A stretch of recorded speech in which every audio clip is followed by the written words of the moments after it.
Assalamualaikum warahmatullahi wabarakatuh. Video kali ini saya buat untuk menyampaikan materi untuk siswa-siswi SMP Negeri 1 Wuluan. Sebelumnya saya meminta maaf karena harus menjelaskan materi kali ini melalui video karena waktu yang tidak memungkinkan. Simak video kali ini. Halo, apa kabar? Semoga kalian selalu sehat semua, amin. Dan semoga kalian selalu semangat dalam belajar. Baik, kali ini saya akan menjelaskan materi yang berada pada kelas 7 di semester 2, yaitu bab 8 tentang menjadi pembaca efektif. Bagaimana caranya menjadi pembaca efektif?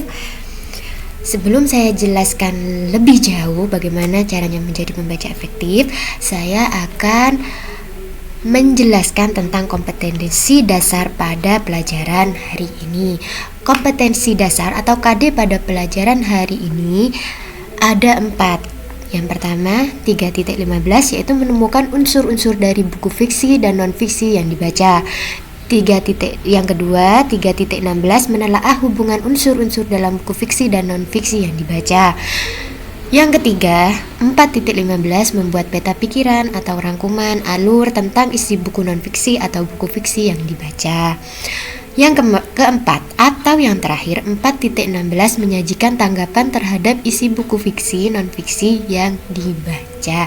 Jadi kompetensi dasar pada pelajaran hari ini ada 4. Tujuan pembelajaran pada pelajaran hari ini, siswa mampu menemukan unsur-unsur dari buku fiksi dan non-fiksi yang dibaca. Setelah kalian menemukan unsur-unsur dari buku fiksi dan non-fiksi yang dibaca, kalian mampu menelaah serta mengkaji atau menyelidiki secara mendalam hubungan unsur-unsur dalam buku fiksi dan non-fiksi.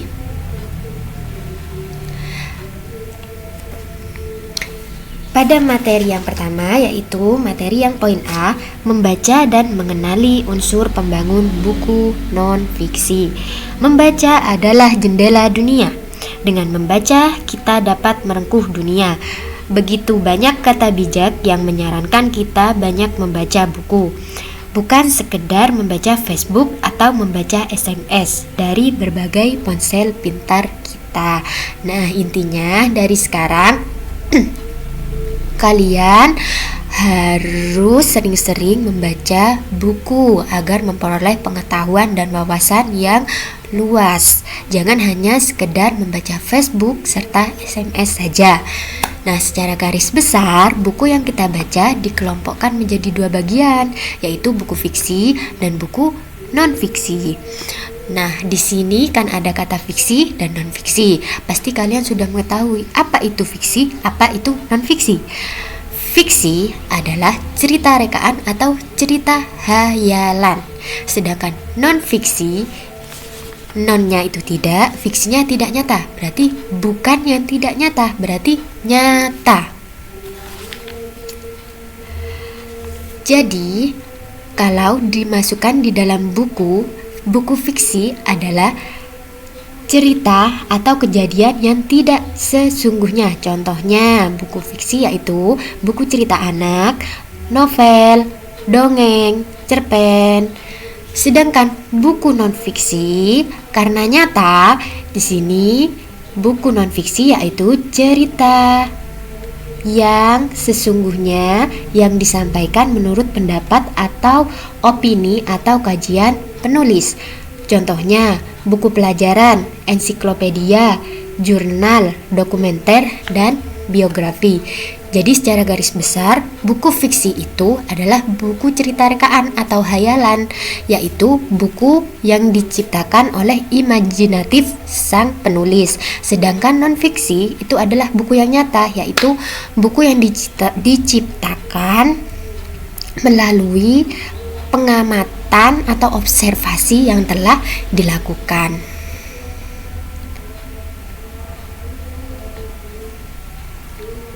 Sama dengan materi-materi sebelumnya, buku fiksi pun mempunyai ciri-ciri. Ciri-ciri buku fiksi ada 3. Yang pertama, menggunakan gaya bahasa dan majas. Yang kedua, menggunakan kata-kata bersifat konotatif. Yang ketiga, berdasarkan imajinasi atau hayalan. Itu yang ciri-ciri buku fiksi. Di sini ada kata konotatif. Apa sih konotatif itu? Konotatif yaitu kata-kata yang mempunyai arti yang tidak sebenarnya atau kata kias. Sedangkan ciri-ciri buku non-fiksi yaitu di sini ada 4. Menggunakan gaya bahasa formal. Yang kedua, menggunakan kata-kata bersifat denotatif. Yang ketiga, berdasarkan fakta. Yang keempat, berbentuk tulisan ilmiah populer. Tadi kan ada kata konotatif. Nah, sekarang ada denotatif. Apa sih denotatif itu? Denotatif adalah kata-kata yang mempunyai arti yang sebenarnya atau kata yang sebenarnya. Nah, pada ciri-ciri buku non-fiksi ini, ciri-ciri yang keempat yaitu berbentuk tulisan ilmiah populer. Kenapa berbentuk tulisan ilmiah populer? Karena berupa ide baru atau berupa ide yang disempurnakan berdasarkan tulisan yang sebelumnya.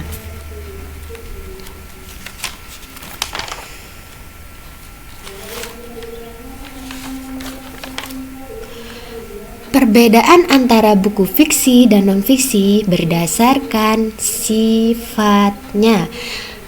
Perbedaan buku fiksi dan non-fiksi berdasarkan sifatnya yaitu buku fiksi yaitu rekaan, sedangkan buku non-fiksi yaitu kenyataan. Jadi buku non-fiksi itu buku yang ditulis secara berdasarkan kehidupan yang nyata atau bukan sebuah karangan. Sedangkan buku fiksi itu rekaan yang ditulis oleh penulis karena daya imajinatif atau berasal dari karangan penulis.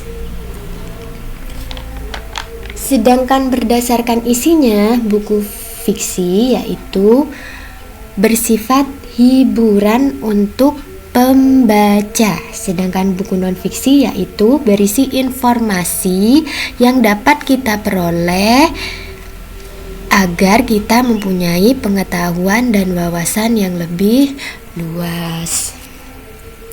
Sedangkan yang ketiga yaitu berdasarkan bahasanya. Berdasarkan bahasanya, buku fiksi yaitu konotatif, sudah saya jelaskan tadi. Yang buku non-fiksi yaitu denotatif, juga sudah saya jelaskan. Denotatif yaitu kata yang digunakan menggunakan makna yang sebenarnya. Sedangkan konotatif, kata yang digunakan tidak menggunakan makna yang sebenarnya atau bahasa kias. Bahasa kias itu seperti apa sih contohnya? Contoh, saya kasih contoh bahasa kias. Misal bahasa kias meja hijau. Apakah itu meja hijau? Mejanya berwarna hijau. Bukan, meja hijau itu pengadilan. Nah, pengadilan itu bahasa denotatif, yaitu bahasa yang menggunakan makna yang sebenarnya. Sedangkan meja hijau itu adalah konotatif, yaitu bahasa yang menggunakan makna yang tidak sebenarnya. Dari sini paham kan?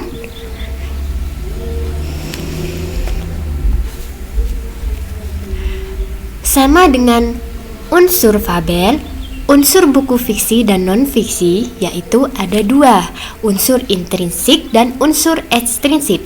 Kita bahas dulu yang unsur intrinsik. Unsur intrinsik di sini ada 6. Yang pertama, apakah yang pertama? Sudah tahu apa itu yang pertama? Sebelum kita memasuki apa saja unsur intrinsik pengertiannya yaitu unsur pembangun buku fiksi yang ada di dalam cerita.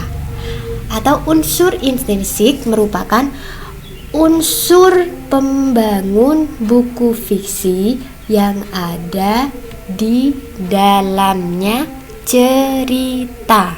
Nah, unsur intrinsik di sini ada 6. Yang pertama tadi tema. Apakah itu tema? Tema yaitu dasar cerita atau landasan cerita. Contohnya, jika kalian membaca buku fiksi, pastinya di situ akan ada tema yang diceritakan pada cerita tersebut. Misalnya, temanya tentang persahabatan, tentang percintaan maupun tentang perjuangan. Itu yang dinamakan tema. Yang kedua, alur. Apakah alur itu? Alur itu jalannya cerita. Bisa dimulai dengan tahap pengenalan, mulai muncul masalah, mulai ada konflik memuncak, lalu konflik menurun. Nah, itu yang dinamakan alur. Nah, sudah pernah saya jelaskan, alur di sini itu ada 3, yaitu alur maju, alur mundur, alur campuran. Apa itu alur maju? Alur maju yaitu ceritanya diceritakan dari awal sampai akhir secara berurutan atau kronologis. Sedangkan alur mundur yaitu ceritanya dari awal sampai akhir. Dari akhir sampai awal. Alur mundur dari akhir lalu ke awal, itu yang dinamakan alur mundur. Sedangkan alur campuran yaitu ceritanya campuran, ada alur maju juga ada alur mundur. Yang ketiga yaitu sudut pandang. Apa sih sudut pandang itu? Sudah ada yang tahu apa itu sudut pandang? Sudut pandang yaitu posisi pengarang dalam cerita. Apakah pengarang sebagai tokoh aku atau tokoh lain? Yang keempat, latar. Nah, sudah pernah saya jelaskan, latar yaitu ada latar tempat, ada latar waktu, ada latar suasana. Latar tempat itu tempatnya di mana, waktunya kapan, suasananya bagaimana. Yang kelima yaitu tokoh. Apakah tokoh itu? Semua orang yang berperan di dalam cerita itu yang dinamakan tokoh. Yang keenam yaitu amanat. Nah, dalam membaca sebuah buku pastinya di situ terdapat amanat yang dituliskan oleh penulis. Apa sih amanat? Pesan yang akan disampaikan di dalam cerita. Itu tadi merupakan unsur intrinsik atau unsur pembangun yang ada di dalam cerita. Kita lanjut sekarang unsur ekstrinsik. Tadi unsur yang membangun di dalam cerita. Sekarang unsur yang merupakan pembangun buku fiksi dengan keadaan luar cerita.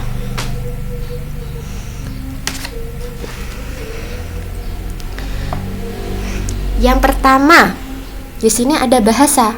Yang kedua, latar belakang. Yang ketiga, nilai-nilai. Jadi unsur ekstrinsik di sini ada 3, yaitu bahasa, latar belakang, nilai-nilai. Yang pertama bahasa. Apa itu bahasa? Nah, bahasa biasanya bahasa yang digunakan. Tidak jarang penulis mengikut sertakan bahasa daerahnya ke dalam sebuah tulisan atau ke dalam sebuah karangan. Yang kedua yaitu latar belakang, pengarang. Apa sih latar belakang?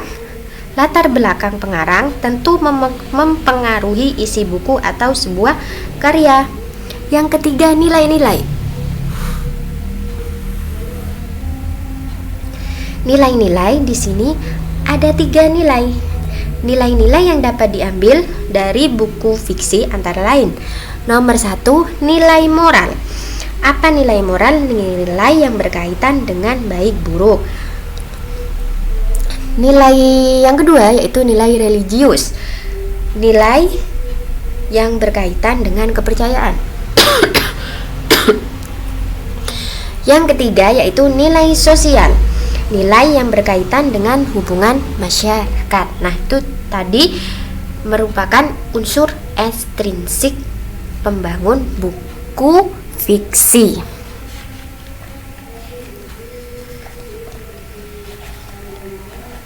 Ada pula unsur dari buku non-fiksi. Unsur dari buku non-fiksi ada 10. Yang pertama yaitu prakata. Apa itu prakata? Prakata berisi alasan penyusunan buku, atau berisi gambaran secara umum buku, atau berisi tentang ucapan terima kasih penulis di dalam buku. Yang kedua apa? Pengantar. Pengantar itu apa? Berisi paparan singkat yang berkaitan dengan penyusunan buku. Kok hampir sama ya? Yang membedakan di sini, pengantar ditulis oleh pakar tertentu, bisa kritikus, bisa juga penerbit buku. Yang ketiga, daftar isi. Daftar isi adalah lembaran halaman yang menjadi petunjuk isi buku beserta nomor halamannya. Yang keempat, yaitu pendahuluan. Nah, pendahuluan itu apa? Namanya juga pendahuluan. Pasti letaknya di awal, yaitu bagian pendahuluan merupakan awalan sebelum masuk dalam isi buku. Pendahuluan berisi informasi tentang isi buku. Penulis juga menyampaikan intisari isi buku. Di dalam pendahuluan, jadi pendahuluan dapat menjadi jembatan bagi pembaca sebelum membaca bagian isi buku.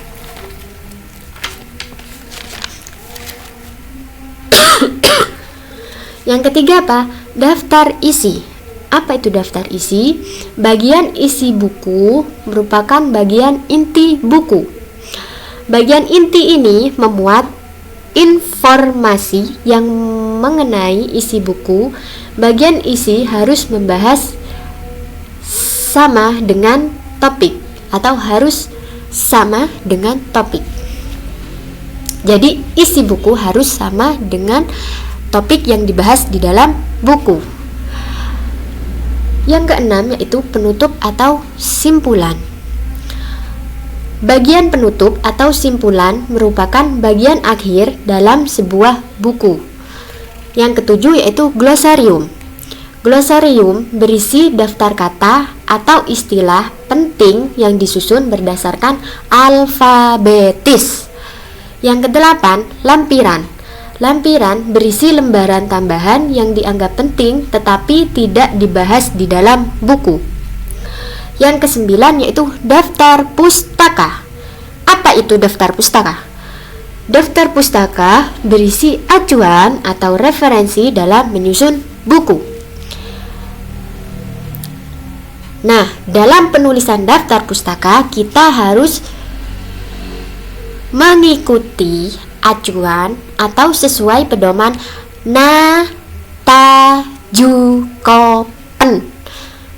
Apa itu Natajukopen?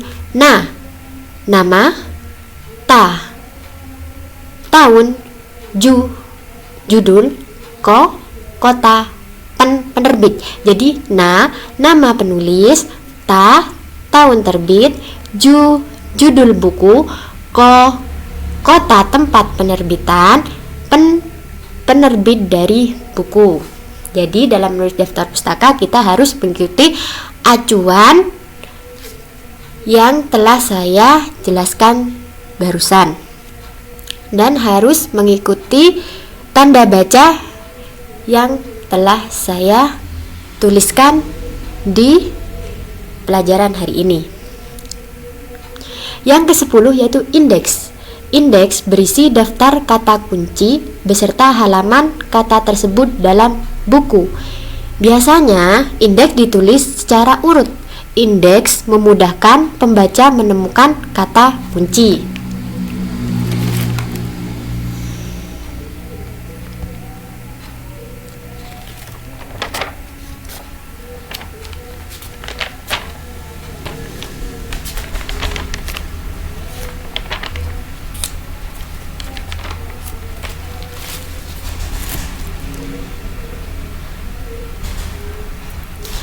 Materi yang kedua pada pelajaran hari ini yaitu poin B, merangkum buku.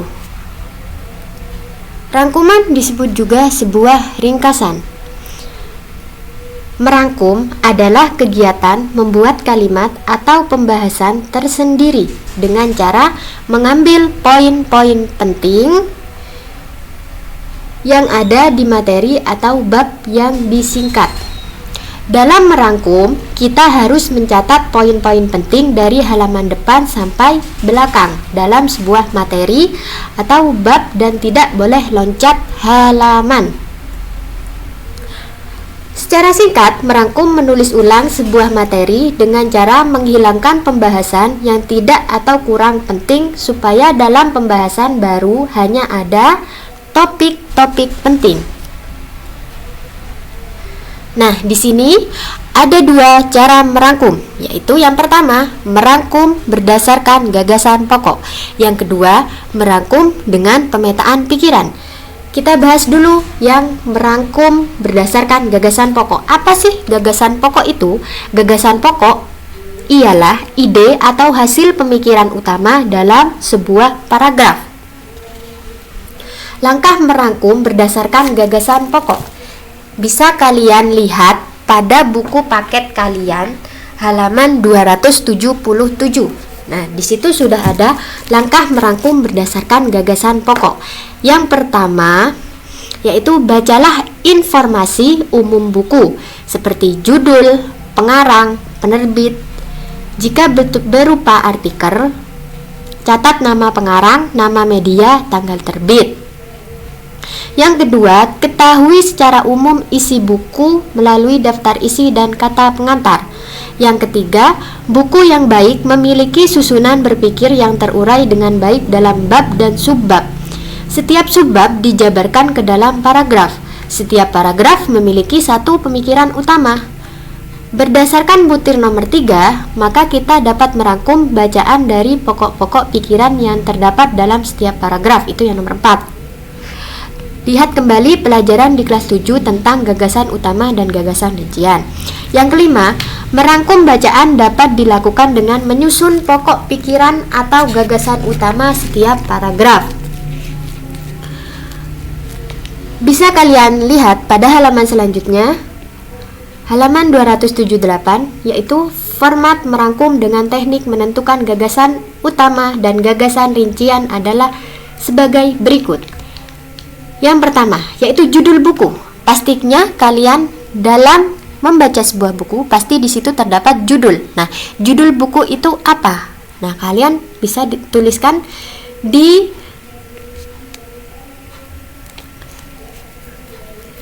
sini. Kalian bisa tuliskan di sini, di buku ini. Yang kedua, yaitu judul bab. Yang ketiga, yaitu judul subbab.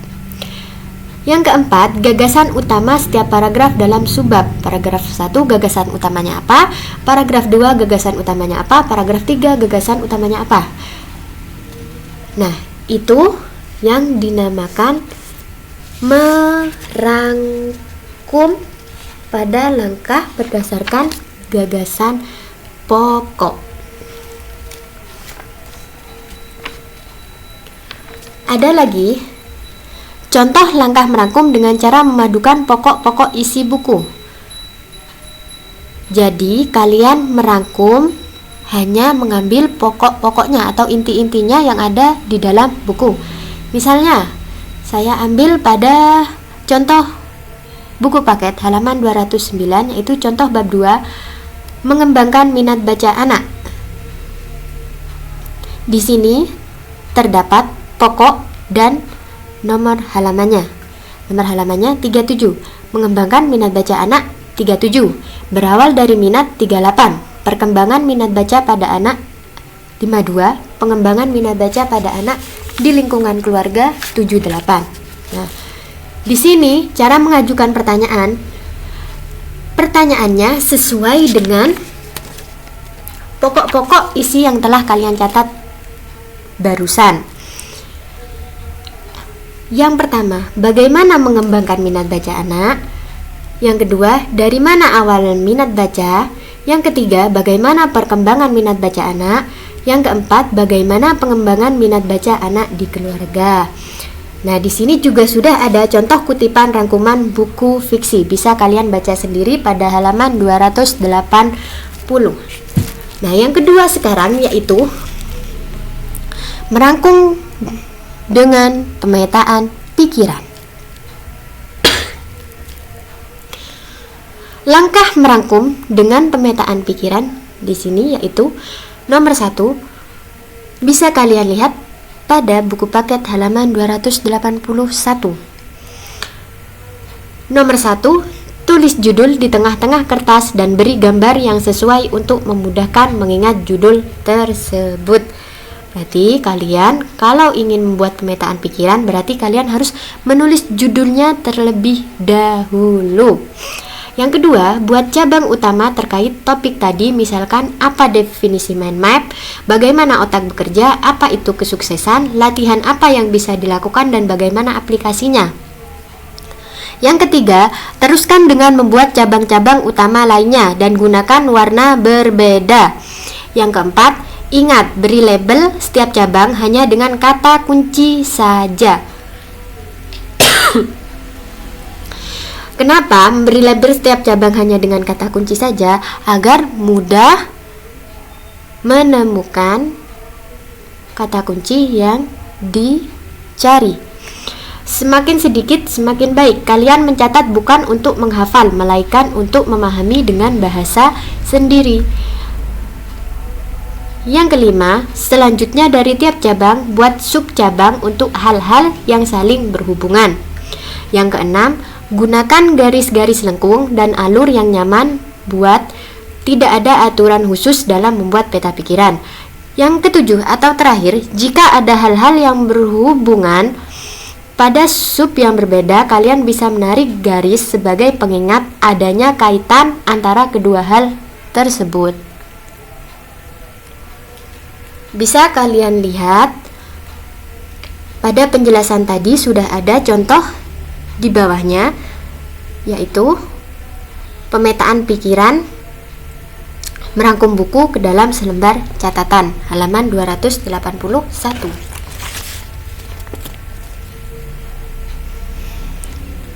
Nah, itu tadi dua cara merangkum buku fiksi dan non-fiksi.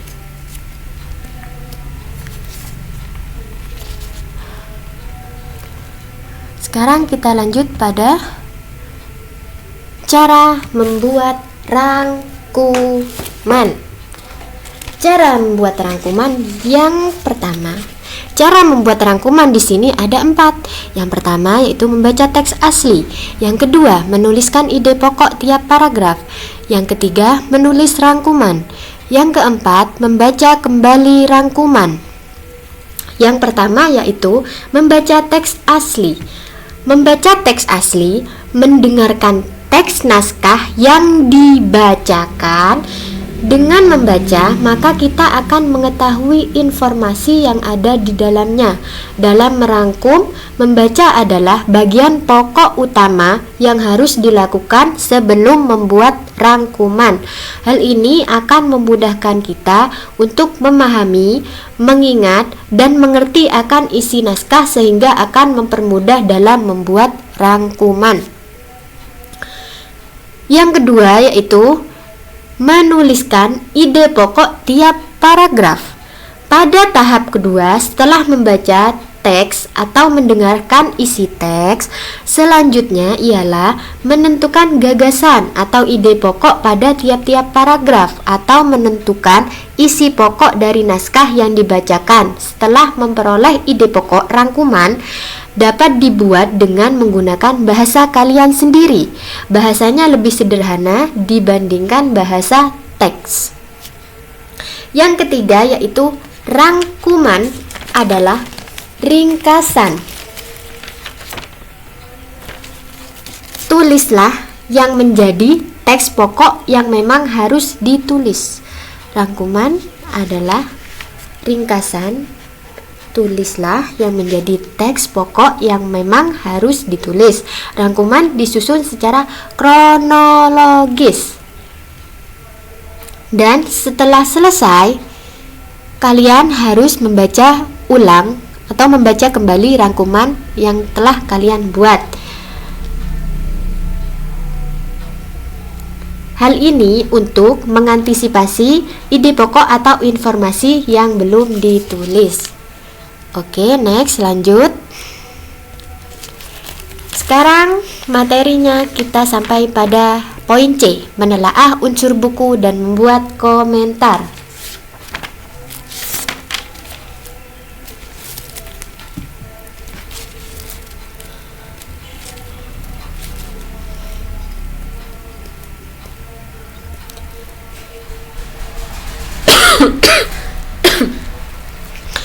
Menelaah unsur buku dan membuat komentar.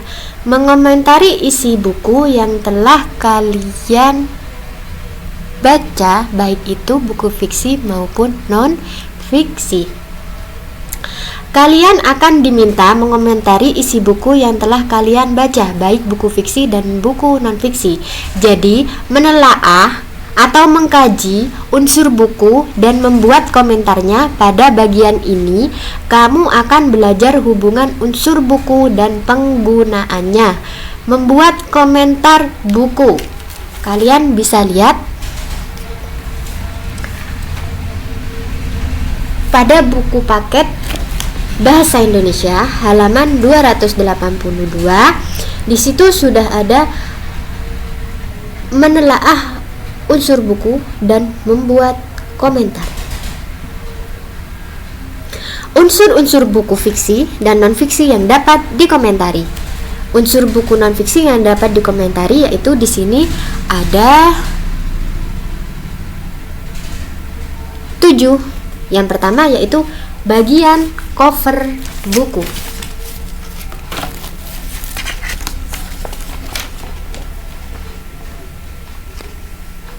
Yang kedua, rincian subbab buku. Yang ketiga, judul subbab. Yang keempat, isi buku. Yang kelima, cara menyajikan isi buku. Yang keenam, bahasa yang digunakan. Yang ketujuh, sistematika.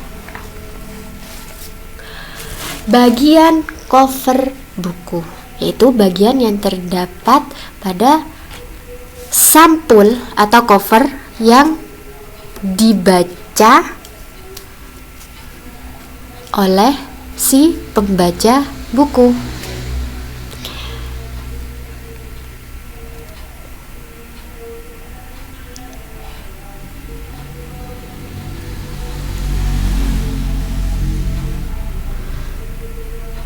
Dalam membaca cover, kalian pasti akan lebih semangat belajar dengan membaca sebuah cover terlebih dahulu atau sampul buku terlebih dahulu. Yang kedua yaitu rincian subbab buku. Yang ketiga, judul subbab. Yang keempat, isi buku. Isi buku sangat banyak yang dapat dikomentari, baik itu penulisannya dan bahasanya. Yang kelima, cara menyajikan isi buku. Yang keenam, bahasa yang digunakan. Bahasa yang digunakan yaitu bahasa yang mudah dipahami atau tidak mudah kalian pahami. Bahasa yang digunakan yang mudah dipahami atau tidak mudah kalian pahami. Maksudnya, bahasa yang digunakan di situ ketika kalian membaca buku itu kalian bisa memahaminya atau tidak. Yang ketujuh yaitu sistematika. Urutan buku sudah sesuai apa belum? Nah, dalam sistematika ini kalian melihat sistematika pada buku itu sudah sesuai apa belum.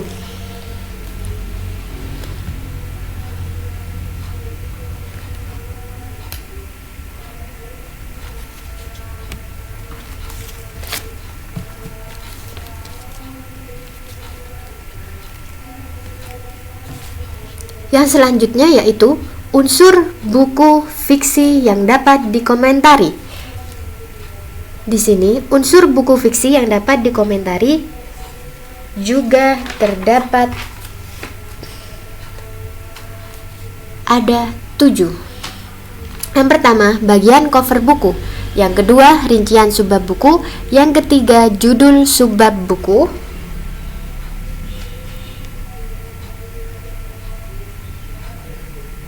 Yang keempat, tokoh dan penokohan. Yang kelima, tema cerita. Yang keenam, bahasa yang digunakan. Yang ketujuh, penyajian alur cerita. Bahasa yang digunakan di sini apakah bisa dipahami atau tidak oleh kalian pembaca buku? Penyajian alur cerita yaitu penyajiannya, alur ceritanya mudah dipahami atau tidak oleh kalian. Jadi alur cerita tadi adalah jalan ceritanya. Jadi jalan ceritanya mudah dipahami atau tidak oleh kalian.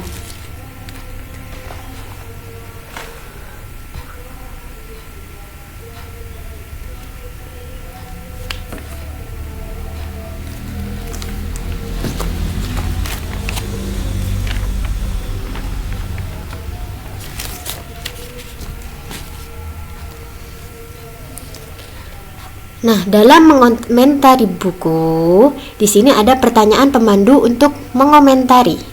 Bisa kalian baca sendiri pada halaman 283. Mengomentari isi buku sebenarnya adalah bagian dari kegiatan membuat resensi buku yang akan dipelajari di kelas yang lebih tinggi.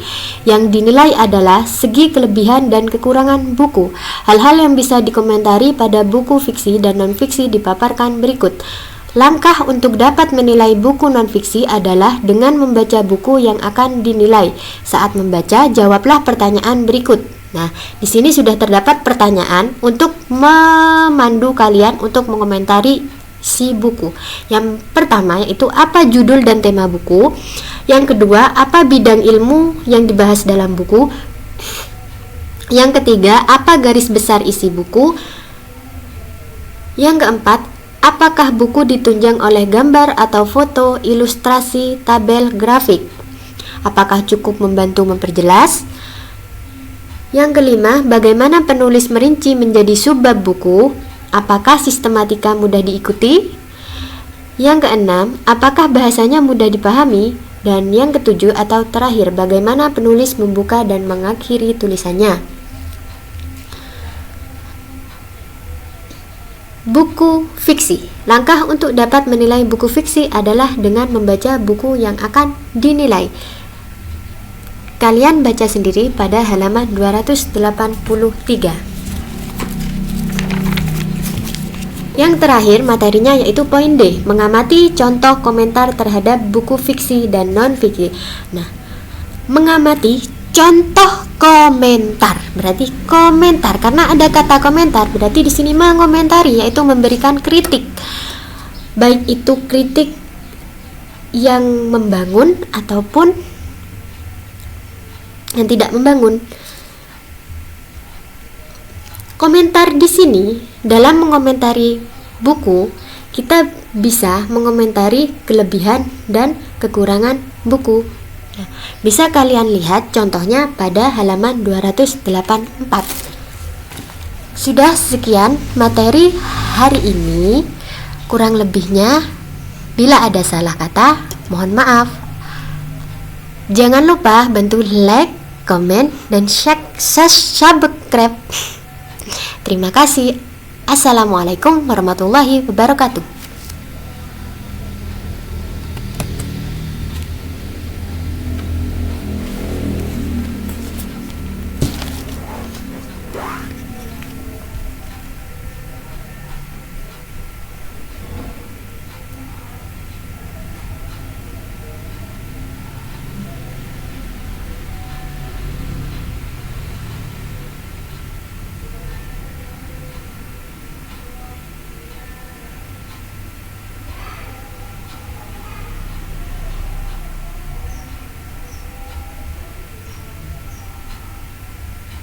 Thank you.